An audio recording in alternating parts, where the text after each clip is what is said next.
In this video, we're going to look at probability. The topic of probability shows up on the science test, and there's going to be 2 or 3 different videos that address different types of questions with probability. In this first one, we're just going to look at simple and compound probability. So when you think about what probability is, it's how likely it is that an event would occur. And for most of us, we know when you flip a coin, it's a 50-50. 50 getting heads, 50 getting tails. So how you get those numbers is you put the number of favorable outcomes over the total number of income outcomes.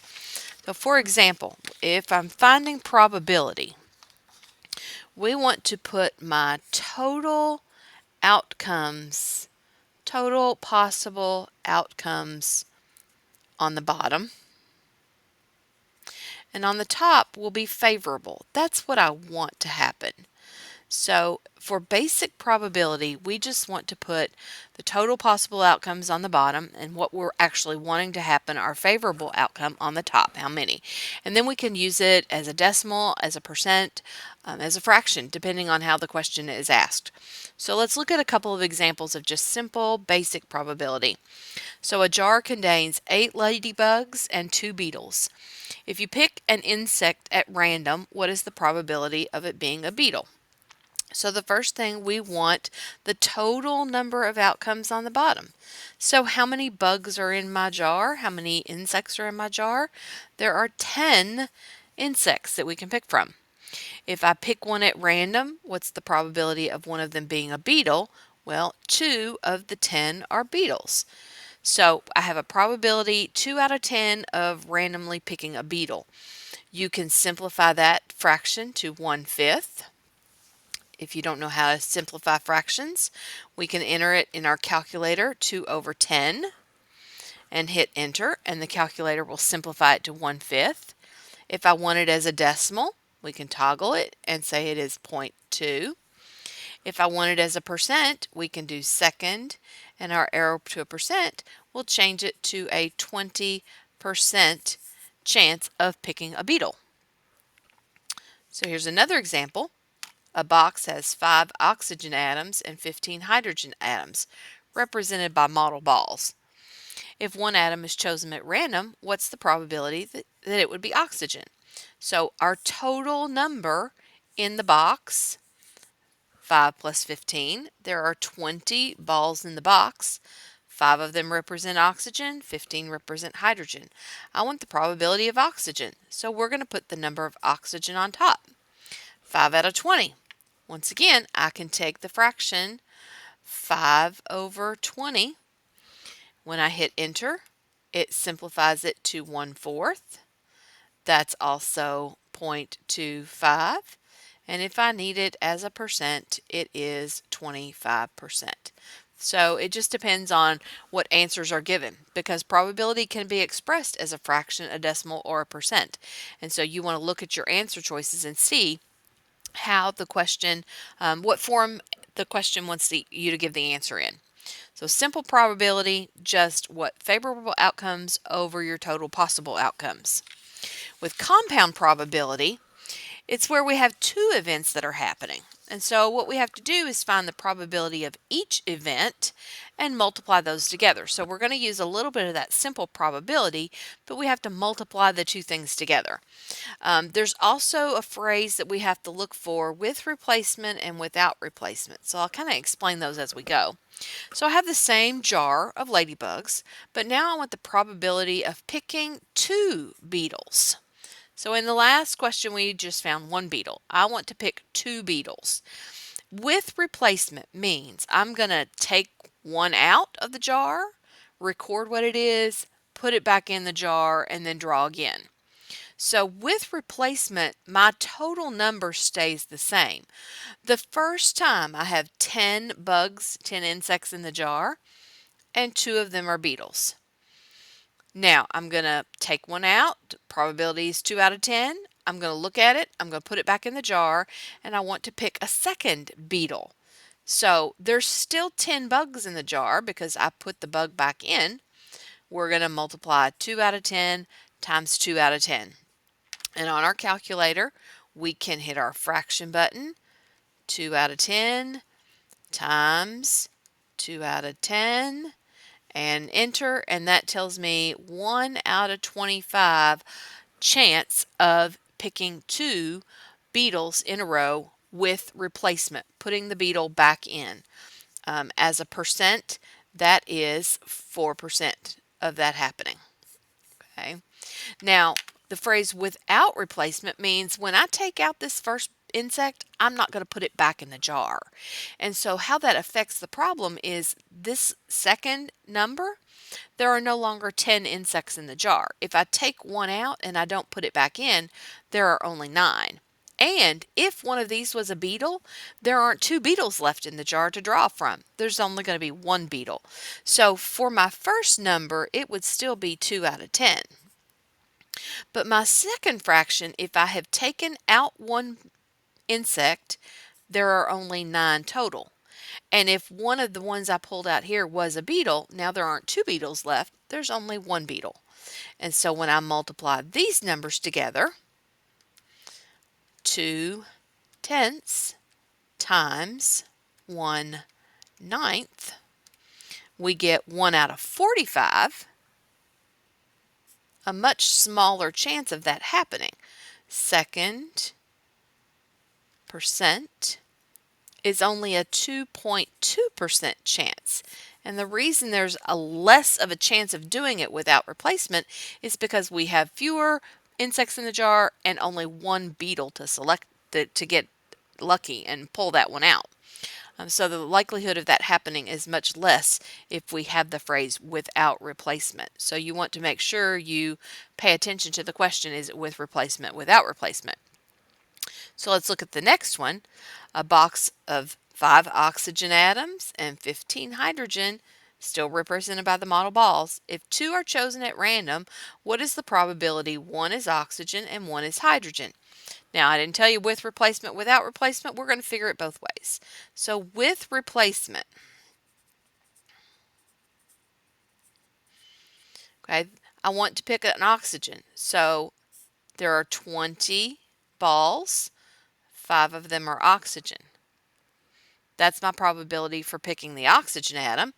The probability for picking my hydrogen atom, 20 and 15 hydrogens. So my total on the bottom and how many hydrogens on top. We can multiply those together. So 5 over 20 times 15 over 20, and that is 3/16.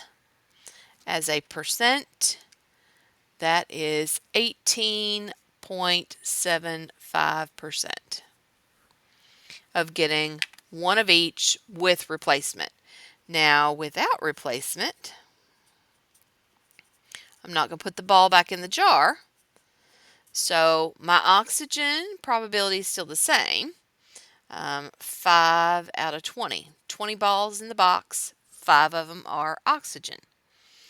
But without replacement, my second probability, if I don't put this one back in, I only have 19 in the box.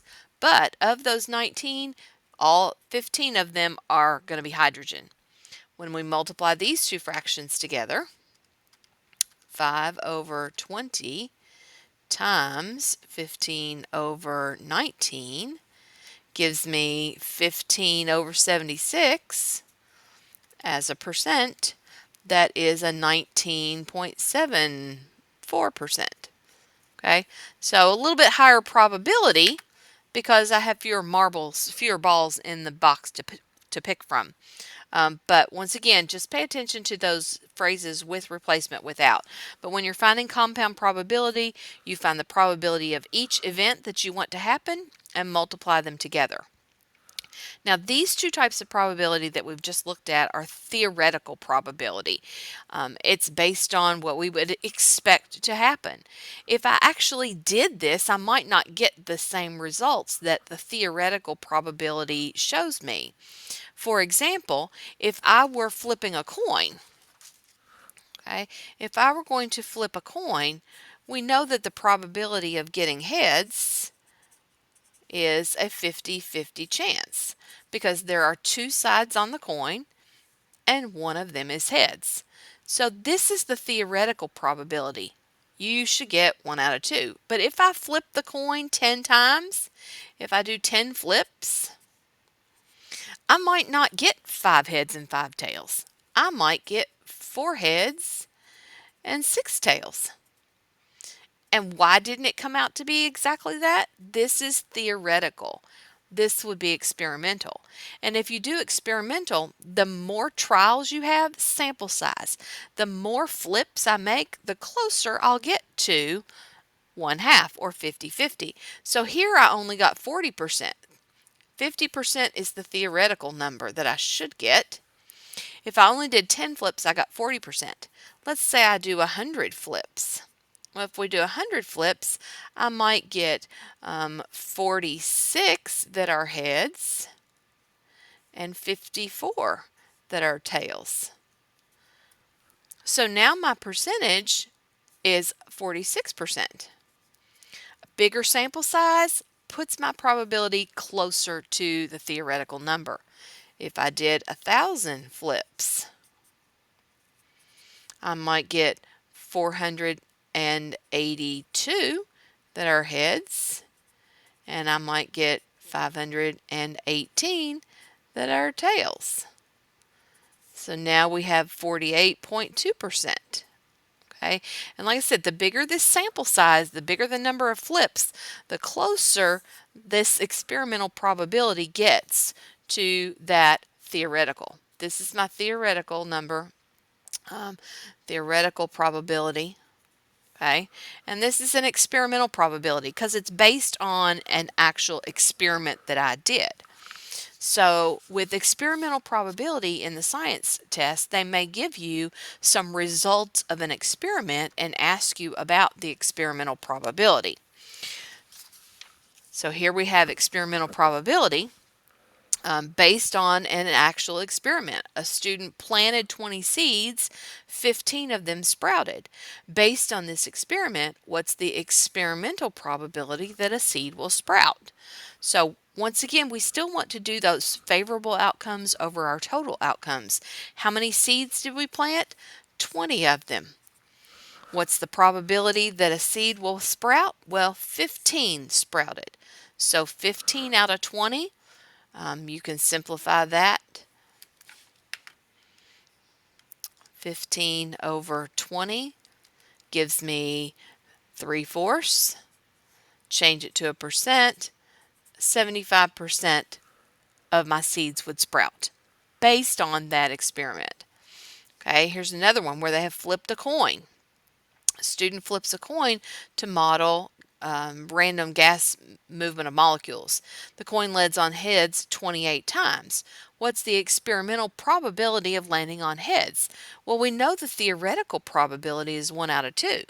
But in this case, we flipped the coin 50 times. That's my total number on the bottom, my sample size. How many times did I get heads? I got 28.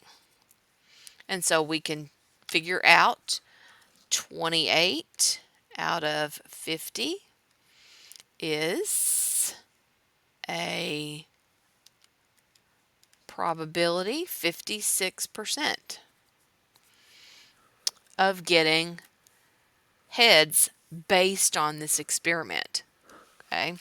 Now, one other thing, if they show you information in a chart, we see that a lot on the GED. So scientists observed butterflies in a garden and recorded the wing colors. The data is in the chart below. If one butterfly is chosen at random, what's the experimental probability of it having blue wings? So blue wings, we want to find our total number of butterflies. So we're going to add these numbers up to figure out what our total is. 8, 5, 15, and 12 gives me a total of 40. That's my number that goes on the bottom. I want the experimental probability of blue wings. Well, 8 out of 40 had blue wings. That's the probability for blue wings, a blue-winged butterfly. 8 over 40 I can change it to a percent, and that is a 20% chance of getting a blue wing butterfly. Now for white wings, let's go back to our chart. Our number is still 40 total. White wings, 15.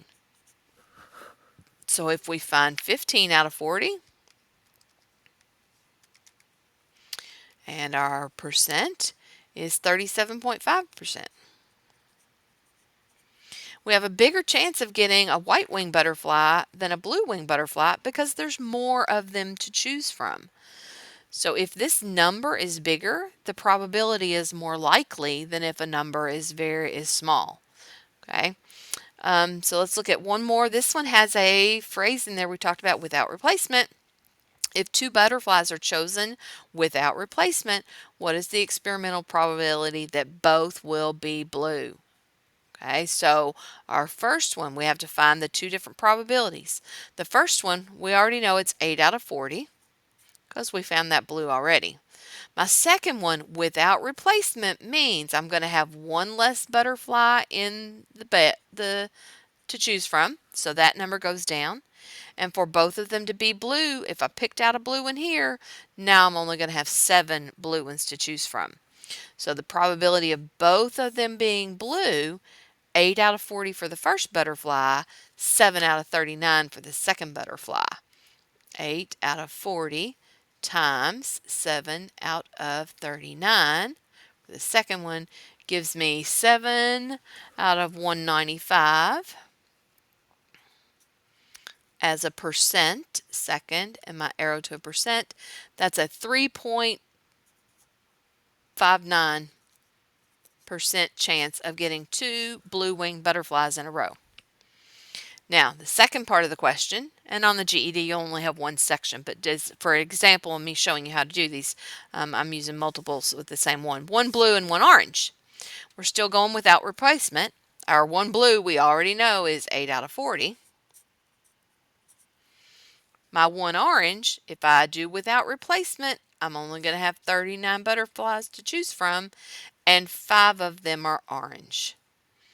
So we can multiply those two fractions together, 8 over 40 times 5 over 39, and we get 1 out of 39, 1 over 39 as a percent. That is 2.56. Okay, so I hope that's been helpful with probability, just basic probability. In the next video, we're going to look at Punnett squares. And Punnett squares are something that you use a lot with predicting genetics, but there's probability questions for that. So I hope you'll join me in the next video where we use probability to answer Punnett square questions.